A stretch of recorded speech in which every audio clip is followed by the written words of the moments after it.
यीशु मसीह के नाम से हम आपको बधाई देते हैं। यीशु मसीह जिंदा परमेश्वर, सच्चा परमेश्वर, प्रेमी परमेश्वर, आशीर्वाद करने वाला। यीशु मसीह को विश्वास कीजिए। हम अभी कुछ वचन देखेंगे। नीति वचन 4 अध्याय 23वां वचन, उसमें ऐसे लिखा है,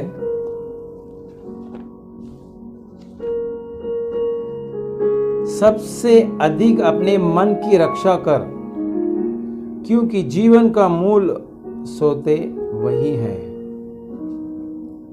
हम अभी इसमें प्रेयर करेंगे, आँख बंद कर प्रेयर करेंगे। धन्यवाद परमेश्वर, धन्यवाद, अच्छे समय के धन्यवाद करते हैं। ये वचन को हमको जानने के लिए कृपा कीजिए, आशीर्वाद पाने के लिए सहायता कीजिए। विरोध को जो चीज़ें यीशु मसीह के नाम से डांटते हैं, छुपा कर प्रकट कीजिए। यीशु मसीह के नाम से आमीन। इधर लिखा है, मन के बारे में लिखा है। नीति वचन 4 अध्याय 23वां वचन में लिखा है, ये मन को हम कैसा संभालना चाहिए। अधिक, सबसे अधिक अपने मन को रक्षा करना चाहिए। ये मन बाहर नहीं दिखता है, लेकिन मन में क्या सोचते हैं, हम सामने वाले से अच्छा रहने का, परिवार से अच्छा रहने का, अच्छा काम करने का, तो मन में सोचते हैं, फिर वो काम कर लेते हैं। मन में सोचते हैं ये आदमी बुरा है, इसके बारे में चौकन्ना रहना आवश्यक है, इसको बात नहीं करना चाहिए। तो सब लोग सोचते हैं मन में, तो ये मन बाहर नहीं दिखता है। ये मन के बारे में नीति वचन का जो सेवक क्या कहते हैं, मन को रक्षा करना चाहिए। नीति वचन 4 अध्याय 23वां वचन, क्योंकि जीवन का मूल, ये मन के अंदर जीवन है, जीवन का मूल है, और सोते वही है। जीवन क्या मूल का सोते मन के अंदर है। जो चाहते हैं वो उसमें से लाभ उठाएंगे और दूसरों को भी लाभ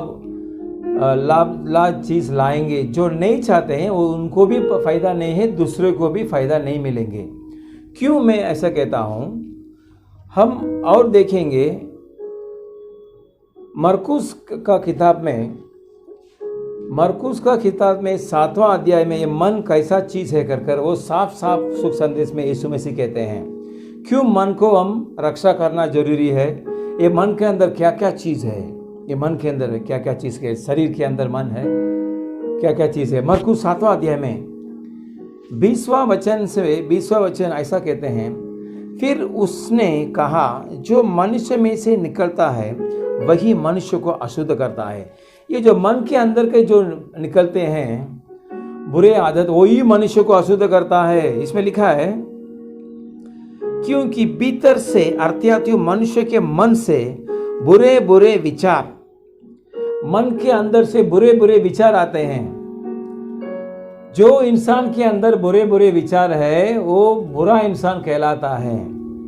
इसके लिए परमेश्वर कहते हैं मन बड़ी चीज है, उसके अंदर बुरे बुरे विचार है, व्यभिचार है, चोरी है, हत्या है, परस्त्री गमन है। तो और भी 22वां अध्याय में उसके बारे में लिखा है। तो और 23वां अध्याय में क्या लिखा है, मरकुस 7वां अध्याय 23वां वचन, ये सब बुरी बातें भीतर ही से निकलती है और मनुष्य को अशुद्ध करती है। ये मन के अंदर का जो चीज है वो मनुष्य को अशुद्ध करती है। तो परमेश्वर कहते हैं मन के अंदर बहुत सारे बुरे चीजें हैं। तो ये चीज जो इंसान के अंदर है वो उसको प्रॉफिट नहीं है, लाभ नहीं है। उसका आदत को सुधारना पड़ेगा और वो जो बुरी आदत है उसको बंद करना पड़ेगा, और उससे यानी वो चीज शरीर में नहीं रहना चाहिए। तो इसके लिए परमेश्वर इस मरकुस का अध्याय में लिखा हुआ है, यीशु मसीह ने कहते हैं, तो मन ऐसा चीज है, बुरे बुरे विचार भरा हुआ चीज है, अच्छे विचार भरा हुआ चीज है, लेकिन बाहर जब निकलते हैं, जब वो बात करता है, उसके आंख से देखता है, तभी ये जो बुरे आदत से बुरे विचार निकलता है, जिसका अच्छा आदत है वो अच्छा आदत से निकलता है। तो इसके लिए हम अभी क्या कहेंगे, ये मन को कौन शुद्ध करेगा। आज इंसान के अंदर मन में जो है वही बाहर आता है। झगड़ा है तो झगड़ा बाहर आता है, अच्छा काम है तो अच्छा काम बाहर आता है। लेकिन ये मन को साफ करने के लिए यीशु मसीह जगत पर आया था और निधि वचन के अनुसार मन के अंदर बड़े आशीर्वाद भरा हुआ है, वो सोते हैं, मूल है। तो उसको हम फ़ायदा उठाने के लिए क्या करना चाहिए? मन को हम शुद्ध करने के लिए क्या करना चाहिए? ये मन अशुद्ध हो जाता है, ये मन को हम बहुत सारे हर रोज इस मन को हम संभालना जरूरी है, अधिक से उसको हम संभालना जरूरी है। तो इसके लिए क्या करना चाहिए? मन साफ रहेगा, काम साफ रहेगा, मन साफ रहेगा, विचार साफ रहेगा, मन अच्छा रहेगा, परिवार में मन सब लोग के लिए साफ साफ बात कहेंगे, मन अच्छा रहेगा, अपने बच्चों से भी साफ साफ रहेंगे।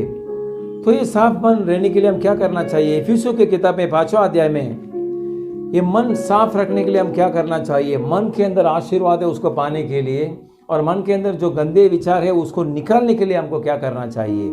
इफिसियों 5वां अध्याय में 19वां वचन ऐसे कहते हैं।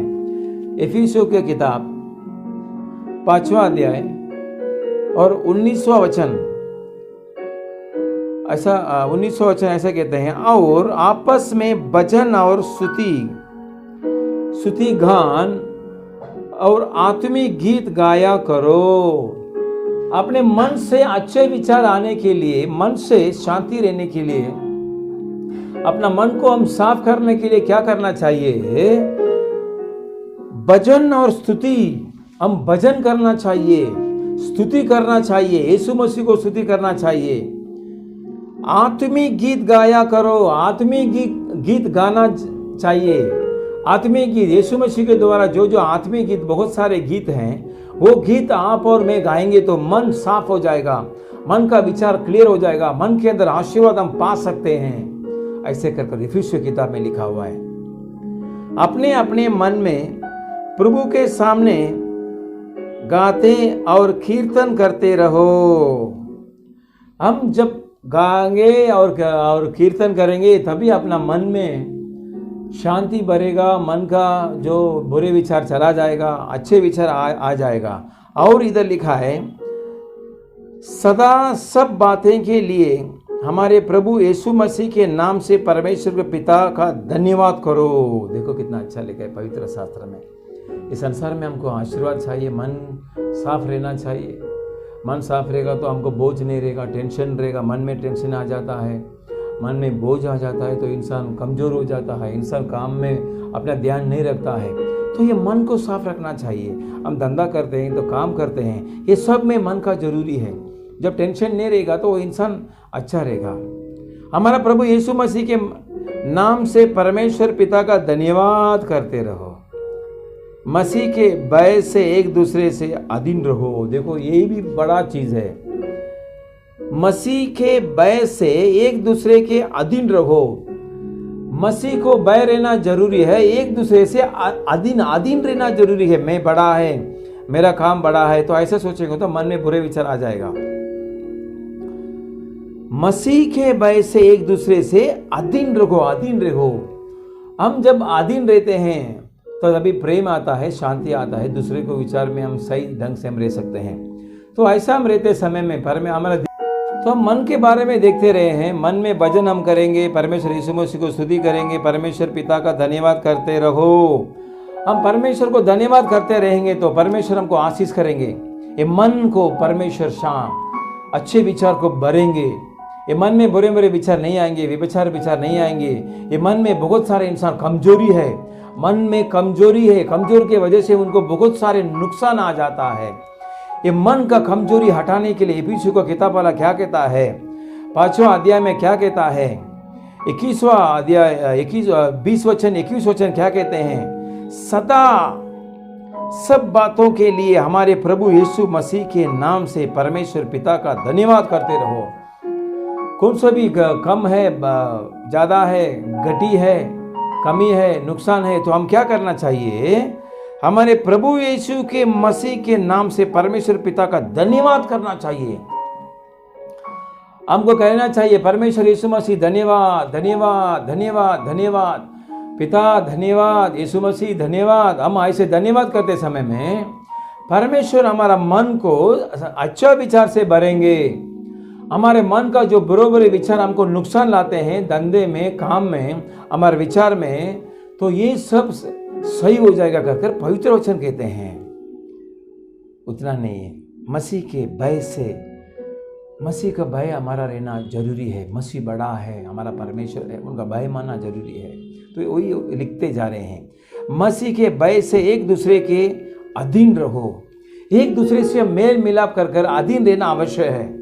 तो ऐसे करते समय परमेश्वर हमारा मन को अच्छे विचार से भरेंगे और मन में जो है जीवन का जल है वो अपने को भी आशीर्वाद जाएगा। जो जल रहते हैं वो झाड़ को अच्छा करते हैं, बगीचा को अच्छा करते हैं, अपना परिवार को अच्छा करते हैं। जो जिसका जल शरीर में है उसको अच्छा करेंगे, दूसरों को भी अच्छा करेंगे। ये वचन परमेश्वर आपको आशीष करेंगे। आपका जो कुछ कमी है यीशु मसीह दूर करेंगे। आज मन के बारे में हम देखें, ये मन बड़ी चीज़ है, उसको रक्षा करना जरूरी है, उसके अंदर आशीर्वाद है।